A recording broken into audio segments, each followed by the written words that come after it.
Good morning, everybody. Welcome back to Frontier Mentality. So I am going to walk through the potato patch and show you where some potatoes are coming up and where some are technically just a good old-fashioned not weed but violets. So let's get through here.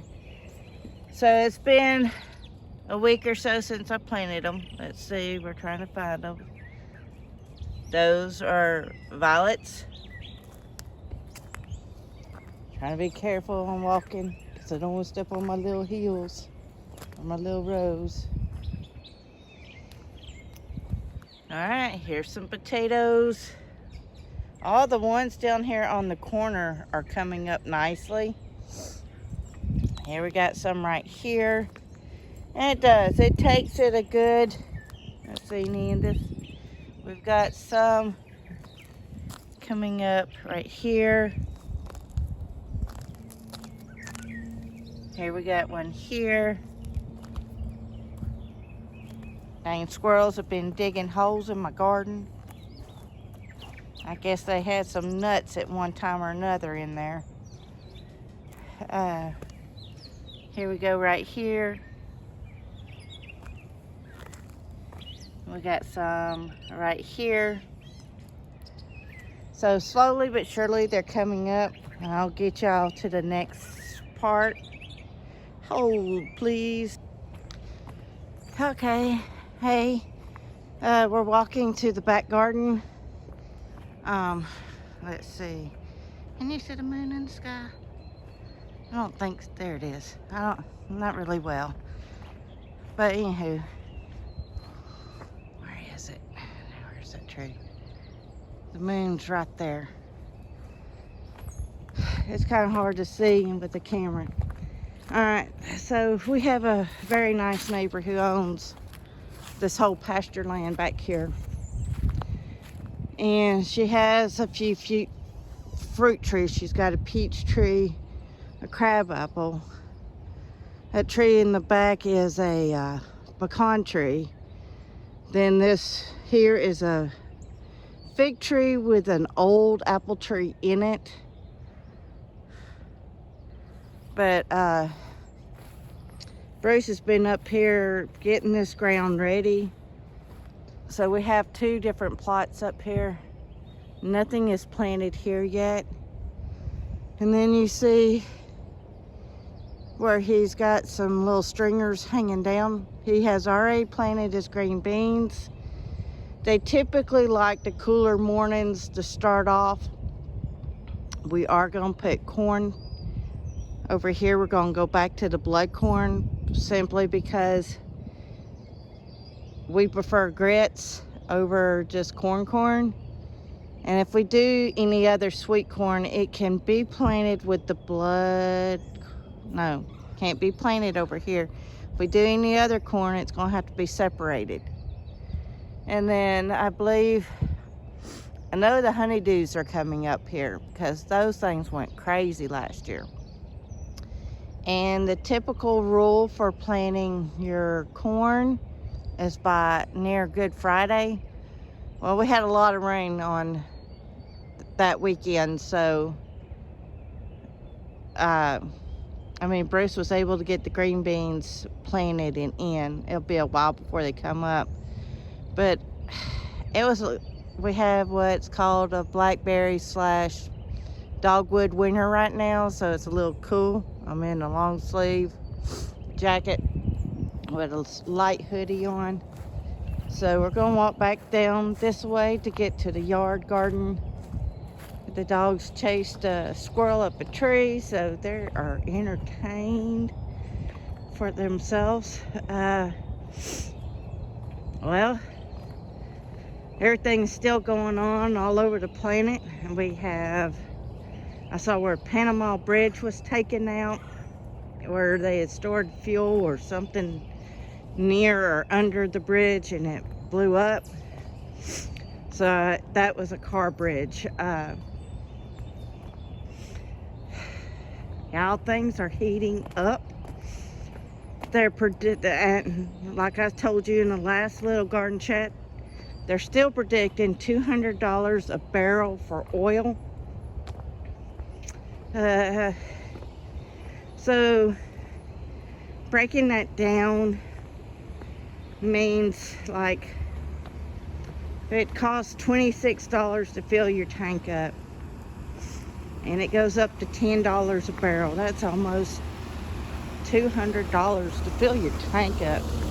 My math might be a little off. I'm not sitting in front of the numbers thing right now.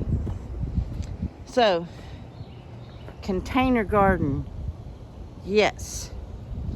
Another thing to prepare for when everything's going high, you're going to want to be saving that electricity bill, because it's going to go up.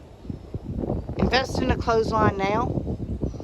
You can, the best wire I found for clothesline is at Tractor Supply. It's just a, it's not even clothesline. It's made for holding dogs. And it's coated in green rubber. It goes over it. All right, this is the bed where our peppers will go. We're gonna do a flower bed around this crepe myrtle right here. Then we have the 2 peach trees there. Bruce has gone ahead and planted, and this one, I believe it's brandywine, and he has some marigolds in here as well to help keep the bugs off the tomatoes. And then in this tomato here, we've got yellow tomatoes and marigolds to help keep the bugs off of our tomatoes. So let's get into the tour. So you see all these beautiful yellow flowers. Like I said, they're edible like the ones over there, but they are on these round top turnips, or purple top turnips. Let's see, can I get you on there? There. I love these things. They're so good. So here we have the butterhead lettuce. The celery is still hanging on in here. The broccoli is all going to seed. Like I said, we really wanted that because we want to plant more in the fall. We've got some Swiss chards coming up right here. And I believe there's some more somewhere in the mess of lettuce. Right here we have oodles and doodles of tomatoes and hyssop. Here we have our, sorry y'all, sinuses. This second wave is really getting to me. Hold on. I feel like I gotta sneeze. Well, anyhow, these are red onions. I want to put them down by the potatoes to kind of help deter, or at least one of them down by the potatoes. The rest will be mixed in with the tomatoes. It also helps deter pests. I wanted y'all to see, you know, I told y'all we've been being hit with solar flares and whatnot the past couple of days. And it has burned some of the leaves on the pepper plants. They should recover nicely. Okay, we have about 7 or 8 coming up potatoes. And we had 3 or 4 coming up right in here. There's geese on the pond. So I am going to plant, probably this weekend, my ginger and some turmeric in this bed. They don't need full sun. They prefer dapple light. So that's what's going to go here. All the sweet potato slips y'all have been seeing me grow are eventually going to go in this area right here where these purple top turnips are, and then the 7 top turnips are this right here. We'll keep 1 or 2 of the plants just for the seed, but it's a great crop cover. It feeds the soil. Their tap roots get long like carrots, so it's going to help loosen the soil. And so all the sweet potatoes are going here. I think I counted 45 to 50 slips I got, so that was amazing. Okay, here is the cowboy toilet paper, lamb's ear. And about 2 years ago, we dug up some mullein and we brought it. It takes the seeds apparently 2 years to come back. So we were very pleasantly surprised when we saw this, and I'll show you a couple more. It came up. So I believe they died, y'all, the strawberries, the ones we bought at the store. So we're gonna have to rebuy. And here are some shoots that we saved. The red onions are doing well. The cilantro's doing well. These kales are going to seed here and over there as well. I believe we're going to try to let those cabbages also go to seed, just so we can save seed those. And whichever carrot decides to get the first couple of flowers, we're going to leave those alone so we can seed save. Oh, we already have them. Do we? Nope, that's chickweed. That stuff gets in everything. But we're going to let some of them go to flower so we can have seeds for our carrots for in the fall. Here are where I dropped some. Miss Lori gave me some eggplant. Eventually they're going to go here in the ground, but they look like they got sunburnt. I had to pick the leaves off of them, and they're coming back nicely, so yay. The Geo berries, or JoJo berries, that's what I call them. It's Goji. I planted them over there. And then we got all this coming in. The amethyst is going to go on the back cattle panel. And, you know, I told y'all over there about onion. Bruce pointed this onion out here. It's one of the bigger ones too. Do a quick chit chat, and then I've got to clean up a back room and get it organized, and then I've got to do my Bible study. Alright, I think that's good.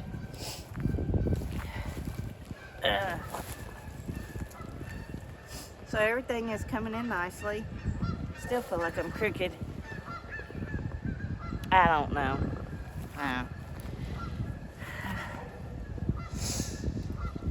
The rocks, y'all, it's a real thing. There. If it ain't squirrels, it's geese, and if it ain't geese, it's the dogs. If it ain't the dogs, it's the buzzards or the trains. But everything is blooming, everything is coming in. So second wave is what's really catching my sinuses.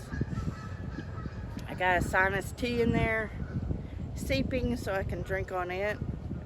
It is goldenrod and dead nettle. The dead nettle is still around. Bruce mowed a bunch of it down because I pretty much harvested all that I needed for this coming year, so it'd be for 2027. But I still have some that I harvested last year, so you always want to keep a rotation going. I made a list of essentials food to get. I think it was 40. So if you haven't seen that, please go check that out. That was last Wednesday's. This Wednesday will be emergency food supply for your pets and different things for your pets. And then the following week will be medication. If you know that you need medication, they're saying everything by June. Gas prices will be astronomical. And so what does that trickle down to? Trickles down, everybody's going to pass the buck on to somebody else. It's going to be high. Could they ration gas? Yes, they can. They did it in the 70s. So treat your gas tank every time you go out. Just top it off. if they're only going to ration to $40 a gallon, man, go ahead and keep it topped off, so every time you're going out and you can top your tank off, you're in a better spot than somebody else. I would suggest that you share this information with all your friends and family to keep their gas tank, keep the half a tank now as empty, or even a fourth of a tank as empty. Just top it off every time you get out, because you never know when an emergency comes and somebody needs a hospital. And so think in your head, how far is the hospital that I would have to go to? For us, it's either Chattanooga or Atlanta for the big hospitals. We've got smaller ones, but if it's for like a heart problem or some other type of big event, know how much fuel it takes to get there, so you know where to judge that emergency tank in your gas tank to get you there and back. Keep cash for pumping, getting gas out of your car, or getting gas out of your car, getting gas in your car. Ooh, words. It's a little chilly this morning. Like I said, we're in blackberry winter. The blackberries are blooming. I know the dogwoods are too, because I passed some on the way home the other day. So right now, my friend is topping off her propane tank. I think she said it was $2.49 a gallon. So if you have propane tanks, please top them off. You can cook on them if they're used for your household electricity placement. Go ahead and top them off. You might even want to think about a second tank if you can afford it, and have them both filled up. If you know one tank gets you through a year, go ahead and top it off now. And then if you need to top it off again in the winter time, then top it off again to help save that pinch where it's not such a hard bite out of your wallet. Beans and rice, perfect amino acids. Our pallets might have to change. Everybody needs to grow a garden this year. Everybody. If you've never grown one, you're still going to get savings than what you have at the grocery store. If it's a backyard patio, I will put her link in the description, but it's Becoming a Farm Girl. She lives in a townhouse, and she can get, I think she said 60% of her food, and able to can it and able to put it up. Hit sales when you can. Hit the food pantries as well. Remember, I told you or I might not have, it might have been on the video. But if you're going to town, make sure that you're doing everything in one trip. Make a mental map where you're going in town, so you're only going out once and not having to go out. Make sure you're taking a list when you go out so you don't forget. It's all about saving money and keeping a little more of that hard-earned dollar in your pocket. Alright, everybody, please stay safe, please get ready, please get prepared. Frontier Mentality signing out.